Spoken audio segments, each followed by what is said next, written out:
Hello everyone, আসসালামু আলাইকুম। তো আমি এলিজা আজকে একটা নতুন বিষয়ে আপনাদের সাথে কিছু আলোচনা করব ভাবতেছি।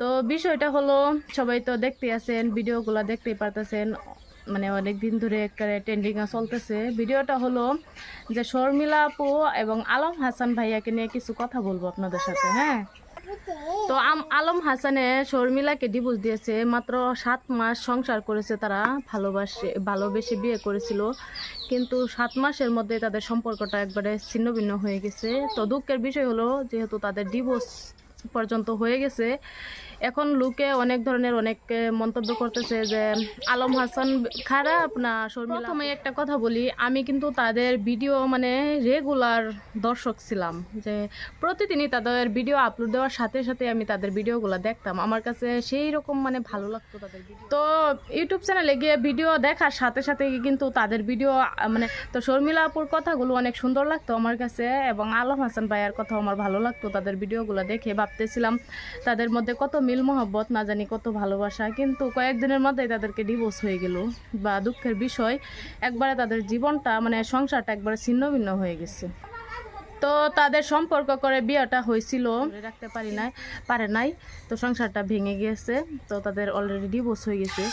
তো অনেকেই অনেক তাদেরকে নিয়ে ভিডিও বানাইতেছে, অনেক কথা বলতেছে যে শর্মিলা আপনি কি এরকম এরকম এরকম, কিন্তু সেটা না। ডিভোর্স যে হয়েছে, যার হয়েছে সে বুঝে কিরকম যন্ত্রণা, বুঝছে।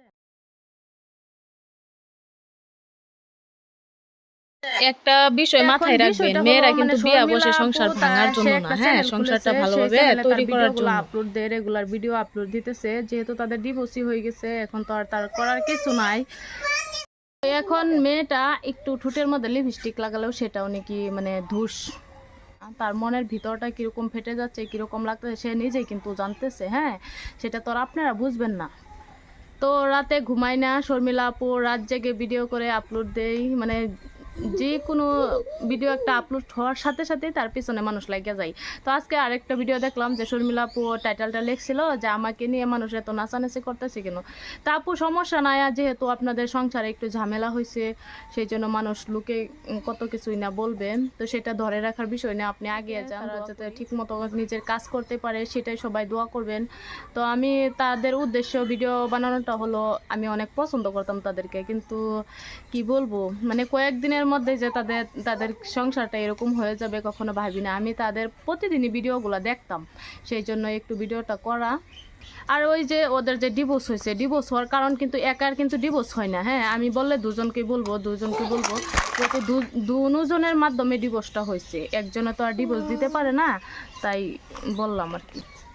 তো আজে বাজে মন্তব্য না করে শর্মিলা আপুর জায়গায় শর্মিলা আপুকে থাকতে দেন, সে যেরকম থাকতে পছন্দ করে সেরকমই থাকুক, সবাই দোয়া করবেন উনি যেটা আরও আগায় যাইতে পারে, সেটাই। আর আর কি বলবো, আলম হাসানকে নিয়ে আর কিছু বলার নেই। তো তাকেও দোষারোপ করব না, তো আমাদের মানে অধিকার নেই তাদেরকে দোষারোপ করার। ঠিক আছে, আজকের মতো ভিডিওটা এটুকু পর্যন্তই। তো ছোট্ট একটা ভিডিও বানালাম তাদেরকে নিয়ে, আশা করি সবারই ভালো লাগবে।